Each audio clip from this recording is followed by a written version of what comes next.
Praise the Lord. आइए ये समय होगा कि हम लोग आज की आराधना में एक साथ शिरकत करेंगे और जब आराधना में शिरकत करते हैं तो आइए सबसे पहले प्रार्थना करेंगे। खुदा ने बात फिर हम आपके पास चरणों के पास आए हैं खुदावन।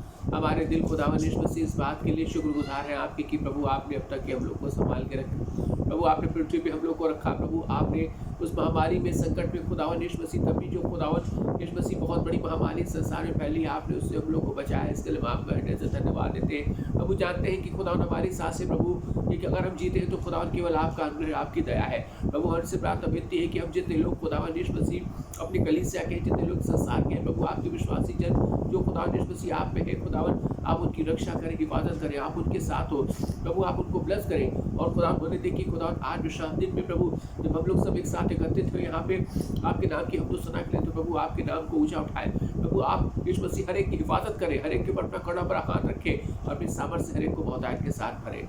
ये खुदावन यीशु मसीह जब हम वचन में जाते हैं प्रभु तो वचन हम लोग के लिए बहुत फायदेमंद है खुदावन इस समय, क्योंकि जानते हैं केवल खुदावन आपका नाम, आपकी सामर्थ, आपकी दया हम लोग को बचा सकती है। खुदा हम सबके साथ हो यीशु मसीह के सामर्थ्य नाम में, आमीन। मेरे प्रियो, आज ये समय होगा कि हम लोग जो है परमेश्वर के वचन में जाएंगे और परमेश्वर के वचन में देखेंगे कि खुदावन यीशु मसीह हमसे क्या कहता है। तो मैं आपके सामने फिलिपियों की पत्री उसका जो है कि मैं 3रा अध्याय आपके सामने पढ़ूंगा, फिलिपियों 3, और मैं आपके सामने पढ़ना चाहता हूँ ये 7 से 11। देखिए परमेश्वर का वचन आज हमसे आपसे क्या बातचीत करता है। यहाँ इस प्रकार से लिखा हुआ है कि लेकिन जितनी चीज़ें मेरे नफ़े की थी उन्हीं को मैंने मसीह की खातिर नुकसान समझ लिया। क्या कह रहा है? जितनी चीज़ें मेरे लिए काहे की थी? नफ़े की थी। खुदावन यीशु मसीह में अगर हम विश्वास करते हैं हमारे लिए फ़ायदा है। अगर खुदावन हमको बुलाता है तो उसमें हमारा फ़ायदा है। अगर प्रभु यीशु मसीह अपने आश्रय कर्म हमारे जीवन में अंदर करता है तो उसमें फ़ायदा है। अगर परमेश्वर की पवित्र आत्मा में हम ज़िंदगी को जीते हैं तो उसमें हमारा फ़ायदा है। तो प्रभु यीशु मसीह तो हमारा हर फ़ायदा करने को तैयार है। मेरे प्रियो, हम अक्सर कहते थे अपने वचन में कि प्रभु ने संसार में सब कुछ बनाया, खुदा के हाथ में सब कुछ है, प्रभु के हाथ में सामर्थ्य, उसने आसमान बनाया, पृथ्वी बनाई, हर एक चीज़ें बनाई। मगर मनुष्य ने क्या किया? उन चीज़ों को जो खुदा की है उसको मेरे प्रिय मनुष्य ने वो बहुत बेशकीमती महत्वपूर्ण नहीं समझा।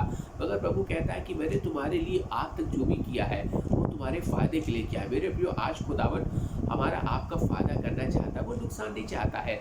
मगर मेरे प्रियो, नुकसान हम अपने आप ही कर लेते हैं, है ना। खुदावन हमारा हानि नहीं चाहता है। तो कहता है कि लेकिन जितनी चीज़ें मेरे नफ़े की थी उन्हीं को मैंने मसीह की खातिर नुकसान समझ लिया है, बल्कि मैं अपने खुदावन यीशु मसीह की पहचान की बड़ी खूबी के सबब से सब चीज़ों को नुकसान समझता हूँ। मेरे प्रियो, सबसे बड़ी बात है कि इस संसार में मन लगाना हमारे लिए हानिकारक है। गलत कार्य को अपने जीवन के अंदर प्रेफरेंस देना हमारे लिए हानिकारक है। मगर मसीह की बातों में अगर हम आगे बढ़ते हैं तो वो हमारे लिए फ़ायदेमंद है, क्योंकि खुदा कहता है कि तुम्हारे जीवन में अगर हम खुदावन हमारे आपके जीवन में अगर खुदावन यीशु मसीह है तो वो कहीं ना कहीं हमको फ़ायदा ही है। मेरे प्रियो, हमारा नुकसान नहीं है। मगर अगर खुदा हमारे जीवन में नहीं है तो हमारा नुकसान है। आज हम किस तरीके से प्रभु यीशु मसीह को अपने जीवन के अंदर एक्सेप्ट कर रहे हैं या किस तरीके से प्रभु को इनवाइट कर रहे हैं, ये हमें इस बात को जानने की ज़रूरत है। और कहता है, बड़ी अच्छी बात उसमें लिखी हुई है कि सब चीज़ों को नुकसान लिखा है 8वें पद में, बल्कि मैं अपने खुदावन यीशु मसीह की पहचान की बड़ी खूबी के सबब, है ना। खुदावन की पहचान के हमारे जीवन से है। क्या हम अपने जीवन से प्रभु को महत्व देते हैं? क्या प्रभु को अपने जीवन के अंदर हम इनवाइट करते हैं? क्या परमेश्वर की सामर्थ्य में हम होके चलते हैं? क्या प्रभु की इच्छा को जानने की कोशिश करते हैं? सब चीज़ों को नुकसान पहुंचाता है, ठीक है। और लिखा है जिसकी खातिर मैंने सब चीज़ों का नुकसान उठाया और उनको कूड़ा समझता हूँ। मतलब ये चीज़ें अगर संसारिक बातें हैं, गुनाह है, पाप है, बहुत सी ऐसी बातें हैं जो खुदावन यीशु मसीह हमको हमारे जीवन में पसंद नहीं करता है, अगर वो हमारे जीवन में है तो मेरे पे उससे हमारा नुकसान है। मगर अगर प्रभु हमारे जीवन के अंदर है तो वो सारी चीज़ें धीरे धीरे करके हमारे जीवन से क्या हो जाती है? दूर हो जाती है। प्रभु की आशीष, प्रभु की बरकत, प्रभु की सामर्थ, प्रभु का शुक्र हमको बहुतायत के साथ मिलता है। और 9वें पद में क्या लिखा हुआ है? और उसमें पाया जाऊँ ना उसकी उस राजबाजी के साथ जो शरीयत की तरफ से है, बल्कि उस राजबाजी के साथ जो मसीह पर ईमान लाने के सबब से है और खुदा की तरफ से ईमान पर मिलती है। मेरे प्रियो, अगर खुदावन यीशु मसीह के साथ हम उसके दुख और तकलीफ को अगर हम जानेंगे, अगर प्रभु यीशु मसीह में बने रहेंगे, अगर खुदा के साथ अपने जीवन को हम व्यतीत करेंगे तो मेरे प्रियो सबसे बड़ी बात है कि खुदावन हमारा मददगार और रक्षक रहेगा। वो हमारी सहायता करेगा, हमारी मदद करेगा। मेरे प्रियो इस वक्त महामारी है, तो जो खुदा में बने हुए हैं, जो परमेश्वर से डरते हैं, जो परमेश्वर के लिए अपने जीवन को देते हैं, प्रभु उनकी सहायता मदद करता है। मेरे प्रियो कभी कभी हमारे प्रियजन इस संसार से बहुत से लोग छोड़ के चले गए, दुख है, तकलीफ है, मगर मेरे प्रियो सबसे बड़ी बात है कि धर्मी जन जो प्रभु पे विश्वास करता है वो प्रभु की इन्हीं आज्ञाओं को मानता रहा, वो प्रभु को अपने जीवन के अंदर प्रथम स्थान देता रहा, प्रभु से प्यार करता रहा और प्रभु के नाम की शुक्रगुजारी करता रहा और प्रभु की इसले को लेके चलता रहा। ये सबसे बड़ी बात है। और अगर आप इसमें लिखे देखें कि अगर 9वें पद में और 10वें पद में देखिए लिखा है, और मैं उसको और उसके जी उठने की कुदरत को और उसके साथ दुखों में शरीक होने को मालूम करूं और उसकी मौत से मुशाबत पैदा करूं। खुदावन के दुख, खुदावन के आज हमारे ऊपर अगर दुख और संकट तकलीफें आती है किसी न किसी रूप में, आज अगर महामारी है तो हमको लगता है मेरे ऊपर दुख तकलीफ संकट है, हम उससे कैसे निजात पा सकते हैं। मेरे प्रियो उससे निजात खुदावन यीशु मसीह हमको दे सकता है। हमारे जीवन का नियंत्रण, इस संसार का नियंत्रण, इस संसार की सारी चीज़ों पे अधिकार मेरे प्रियो खुदावन यीशु मसीह का ही है।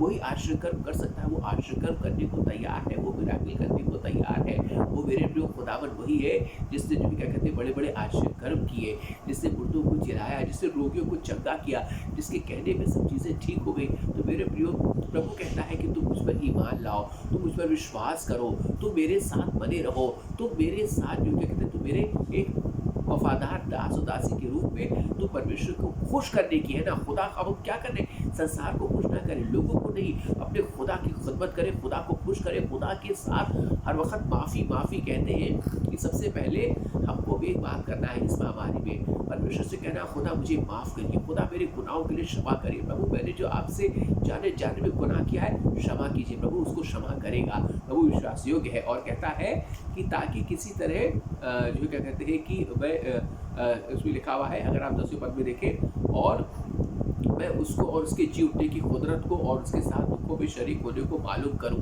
है ना। खुदा के जी उठने की बात अभी मैंने कुछ दिन पहले हम लोगों ने ईस्टर मनाया।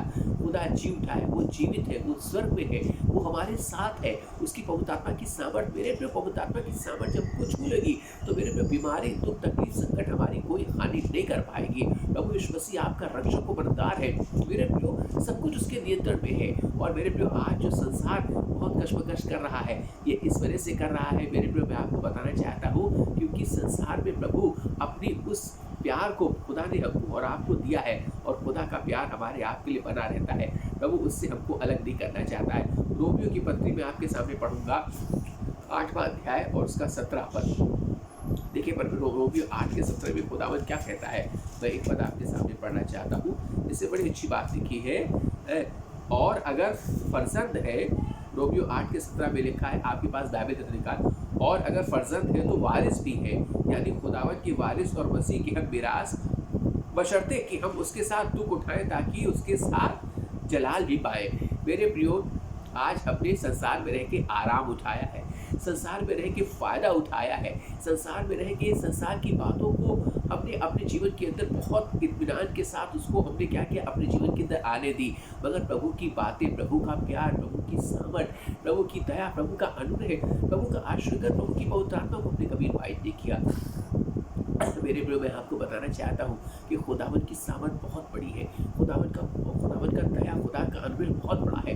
मेरे प्रियो अब परमेश्वर को अपने जीवन के अंदर इनवाइट करने का समय आ गया है, प्रभु को अपने जीवन में प्रथम स्थान देने का समय आ गया, अपने गुनाहों से इनकार करने का समय हो गया, अब हमारे जीवन में बदलाव का समय आ गया है। मेरे प्रियो मैं अपने जीवन की गवाही देना चाहता हूँ। मैं एक हफ्ते से बहुत बीमार था और प्रभु से मैं कहता था, खुदावन मेरे को चेस्ट में बहुत कंजेशन था, बहुत ज़्यादा सांस लेने में दिक्कत थी, मैं सांस नहीं ले पाता था, बहुत तकलीफ में था। मैंने कहा खुदावन यीशु मसीह आपका सेवक होने के कारण प्रभु आप मुझको हील करेंगे, मेरा विश्वास है। और प्रभु मैं चाहता हूँ कि आप मुझको छू लें। दवाएँ काम नहीं करती थी, डॉक्टर ने कहा कि बहुत लंबा समय 1 साल ट्रीटमेंट आपका चलना है, बहुत ज़रूरी मस्त है। बहुत तकलीफ भी होता था, रात में जब लेटता था तो सो नहीं पाता था, समय से पहले उठ जाता था, बहुत घबराहट थी। प्रभु का धन्यवाद, मैंने कहा प्रभु मुझे आपकी खिदमत करनी, क्योंकि आपका लहू, आपकी पवित्र आत्मा की सामर्थ, आपकी विजय का जीवन प्रभु यीशु मसीह, वो हमें सब प्रकार के पापों से, गुनाहों से, तकलीफों से, बीमारी से आज़ाद करता है। प्रभु मेरा विश्वास है कि आपके लहू के द्वारा हमको कुछ भी छूने नहीं पाएगा, क्योंकि आपके लहू में सामर्थ है। तो मेरे प्रिय प्रभु के इसकी उस दुख में उसके जिंदा होने को समझे, उसके तकलीफ उठाने को समझे, उसके इस संसार में आने को समझे, प्रभु के साथ रिफाकत करे, शराकत करे, अपने जीवन को प्रभु के अनुसार बनाए, है ना। प्रभु की जो इच्छा उसको पूरी करे, त्याग, सेक्रीफाइस, है ना मेरे प्रिय, जो प्रभु चाहता है वैसा त्याग वाला, बलिदान वाला जीवन हमारा होना चाहिए परमेश्वर के लिए, खुदा के लिए मेरे प्रियो, कि जिसके खुदावंद यीशु मसीह हमको अपने राज में शामिल करें। तो प्रभु की तैयारी का समय है। आप अब ये समय नहीं है मेरे प्रियो कि केवल हम उसके वचन को सुन के हम ये सोचे कि हमें दूसरा अवसर मिल जाएगा इस संडे, नहीं तो चलो अगले संडे हमें हम वचन को अपने जीवन के अंदर प्रथम स्थान देंगे। मैंने हमेशा कहा समय बहुत निकट है, प्रभु का आगमन बहुत निकट है। अब अपने आप को तैयार करें, इसी वक्त खुदा से कहें प्रभु मैं अपने आप को आपके सामने समर्पित करता हूँ। प्रभु आपके वचन के अनुसार जीऊंगा, आपके वचन के अनुसार चलूंगा। प्रभु अपने जीवन को जैसा आप चाहते हैं मैं वैसा बनाऊंगा। प्रभु वो पुरानी बातें सब मेरे जीवन के अंदर बीत गई खुदावन, अब सारी बातें नई हो गई है। और प्रभु यीशु मसीह आपकी अब बातें हमारे जीवन के अंदर दिखाई पड़ेगी। मैंने कहा था इस बार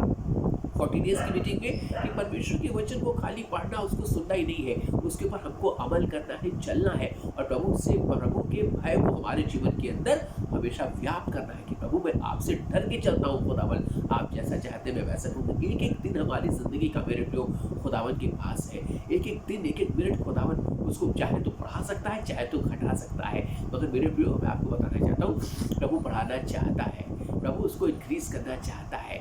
आप अपने लिए अपने मनों में तैयार करें, अपने आप को तैयार करें, परमेश्वर की सामर्थ आपको मिले। आइए हम लोग दुआ करेंगे। बात करें, आपके चरणों के पास आते हैं खुदावन, हम आपका धन्यवाद देते हैं कि प्रभु यीशु मसीह आपने हमको जीवन दिया। प्रभु आपने हम लोग की रक्षा की मदद की, इसके लिए हम आपका धन्यवाद देते हैं। प्रभु आप हम लोग के मददगार और रक्षक रहे, इसके लिए हम आपका शुक्र अदा करते हैं। प्रभु हमारे लोग के गुनाहों को क्षमा करें। प्रभु यीशु मसीह आप लोग के पापों को क्षमा करें। हो रहे थे प्रभु जो जाने जाने हो गए खुदा, उससे खुदा यीशु मसीह आप हम लोग की प्रभु यीशु मसीह रक्षा करें, मदद करें, हमको क्षमा करें। प्रभु प्रार्थना विनती करना चाहते जितने लोग प्रभु यीशु मसीह हमारे इस संसार के हैं खुदावन, जो इस वक्त खासकर भारतवर्ष में दुख में, तकलीफ में है, अस्पताल में है, बीमारी में है, संकट में है, ऑक्सीजन की खुदा यीशु मसीह दिक्कत में है, प्रभु आप उनको छू लीजिए, दया कीजिए, अनुग्रह कीजिए। प्रभु यीशु मसीह आप रक्षा कीजिए प्रभु, कि कोई भी आत्मा खुदा यीशु मसीह आपके वचन को जाने बगैर संसार से जाने न पाए, बल्कि अपना दया, अपना अनुग्रह, अपनी सामर्थ्य से बहुतायत के साथ बने खुदावन। हम लोगों से जो गलती पाप रात हो गए प्रभु क्षमा करें, अपना अनुग्रह दे, अपनी आशीष दे, और अपने आशीष में हम लोग को लेके चले। प्रभु आप दया कीजिए, अनुग्रह कीजिए खुदा यीशु मसीह, तैयारी दी हम लोग सब मिलकर प्रभु यीशु मसीह कलीसिया के जितने जन है प्रभु अपने आप को तैयार करें उस खुदा स्वर्गीय राज के लिए। प्रभु अपने आप को तैयार करने वाले बन पाए और बड़ी सामर्थ में खुदा बने रहे कि प्रभु आपके नाम को ऊंचा उठाए। प्रभु हम लोग के जीवनों को अपने कार्य के लिए इस्तेमाल कीजिए। प्रभु अब वो बातें पुरानी हम लोग के जीवन में न रह जाए, बल्कि सारी खुदा ऐसी बातें हो जो प्रभु आपको यीशु मसीह ग्रहण योग्य वो जीवन खुदा हमारा बनने वाला होने पाए। आप आशीष से बरकत दें। सारी बातों में आपका धन्यवाद देते हुए प्रार्थना करते हैं, बेटा मांगते हैं, सुने ग्रहण करें, आमीन। ऐ हमारे बाप जो आसमान पर है, तेरे नाम पाक माना जाए, तेरी बादशाहत आवे, तेरी मर्जी जैसे आसमान पर पूरी होती है वैसे जमीन पर भी हो। हमारी रोज की रोटी आज में बचते, जिनको सुख माफ़ करते हैं उसको माफ़ कर, हमारे आइश में न पड़े थे बल्कि बुराई से बचा, क्योंकि बादशाह कुदरत लाल हमेशा तेरे है, आमीन। आशीष वचन को ग्रहण करेंगे। अब हमारे प्रभु यीशु मसीह का अनुग्रह, पिता परमेश्वर का प्रेम और पवित्र आत्मा की सहभागिता हम सब विश्वासी जनों के साथ, हम सब के साथ, जब तक खुदा यीशु मसीह दोबारा पृथ्वी पे आए तब तक होती रहे, आमीन।